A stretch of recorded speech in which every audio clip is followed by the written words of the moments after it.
The internet has been attributed as one of the largest growths in technology in human history. Data, culture, advertisements, anything at the click of a button. What then would be shared? What revolutionary concepts await on this fluorescent screen?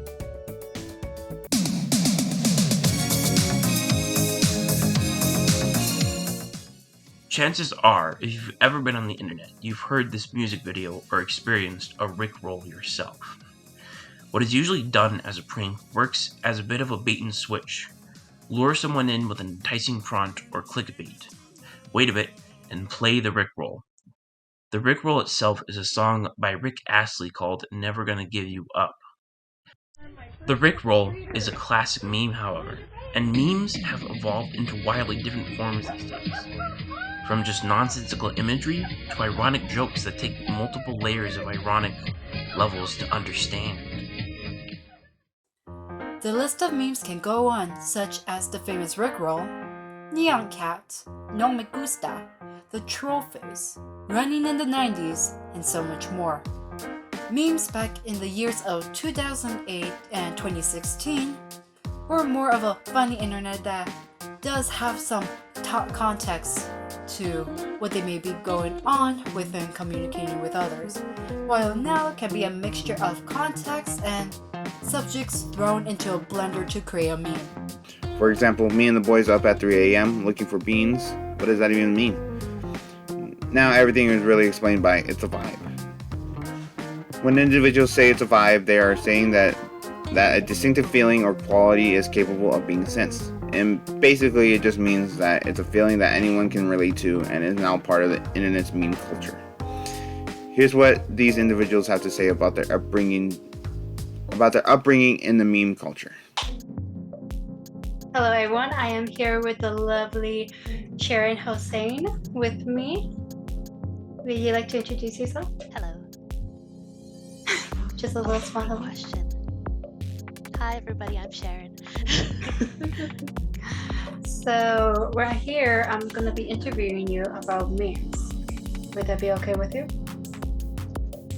Yeah, totally okay. Okay. Do you have a favorite meme? If so, why? I guess some of my favorite memes would be like the Spider-Man where they're pointing at each other. Because I just find myself in that situation a lot where I'm like, no you type of thing.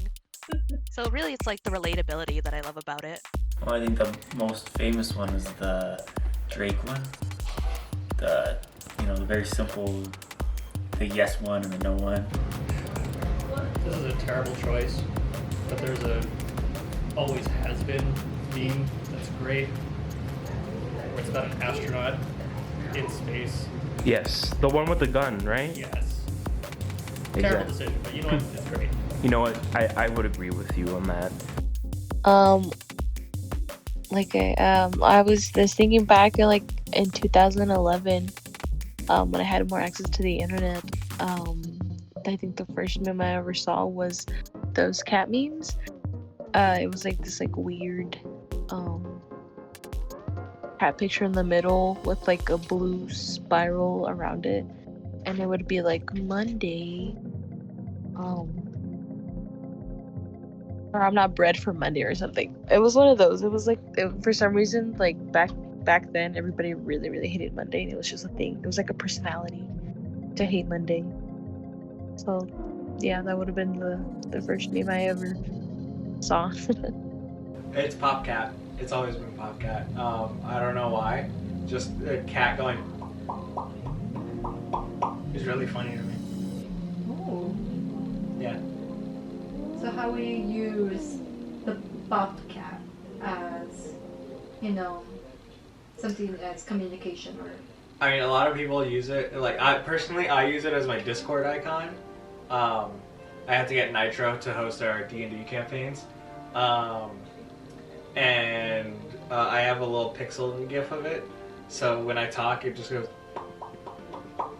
And a lot of people like to use it to in talking edits. So it's like saying words.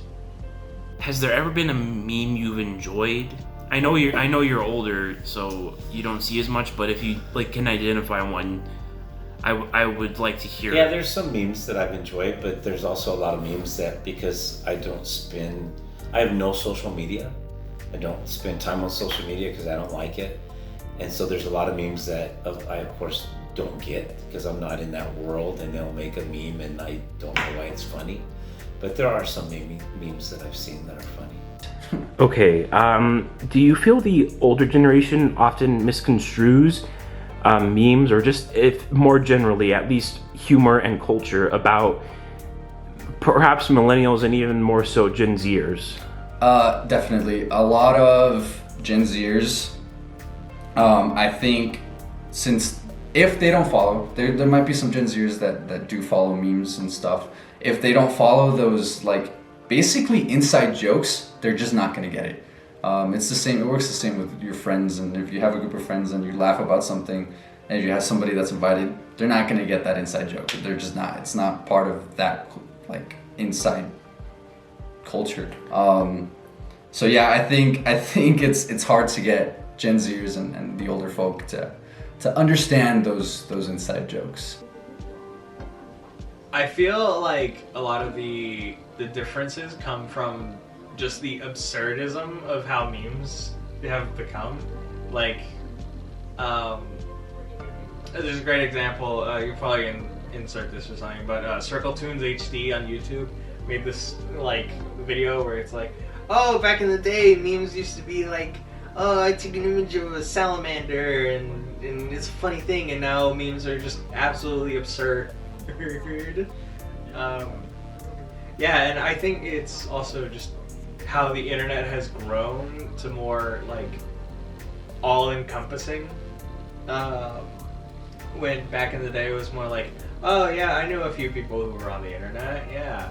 And now it's like, if you're not on the internet, it's weird.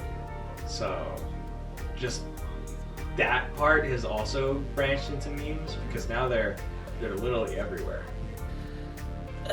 I just think that humor changes over time, and it's not necessarily the memes that they don't understand, it's just the new generation of humor. I mean, if memes were made back then, it would have been made with older people humor, and they would have understood it more. So I think it's not the deliverance, it's just the humor they don't get. I think humor is dead, and I think that the internet is part of that. I think when you have people who would normally not have an opinion or authority, I think, exert their opinion or authority over other people who are maybe just telling a joke. People are afraid to laugh. People are afraid to have jokes now, and so I think because people are afraid to be judged and afraid to not be politically correct, I think humor is dying, and I think that the social media has directly contributed to the death of comedy. Mm-hmm. So, would you say that memes are an effective way for communication? I suppose it depends on the generation it's being used by. Just because of how influenced memes are by pop culture. Like, for example, if I was to send one to my grandfather, he would have no idea what he's looking at. He would think I probably went insane that I'm sending him this and wouldn't have any idea of the context. Or let's say there's also different like subcultures of like a singular culture. So for example, I'm someone who actually didn't grow up with memes, so it took me a long time to get invested in this culture and really understand what it was about. It was all these like popular ones, like the ones I listed for you, they weren't things that I was aware of. And so if someone sent me an Arthur's fist randomly in a conversation, I would think, they're sending me a fist, are they gonna hit me in the face? Do you think memes have to be funny, or is there like a specific like definition? I think they have to attempt to be funny, maybe not have to be funny, but attempt for some sort of humor or irony, something along those lines. So I feel like younger generations, they use memes more to like just be funny with their friends. Like that's the purpose of the memes to them, and like our generation, people have started using memes as more of a, this is my, like, to put their statements and opinions out there in like relatable ways, you know. And then I feel like older people are using memes as news. So yeah, that's what I think. So, at the end of the day, many of our participants have different views on their visions of humor in memes. One thing can be discerned, however, is that our communication has been altered for years to come. And as that future moves on, it will continue to change and evolve.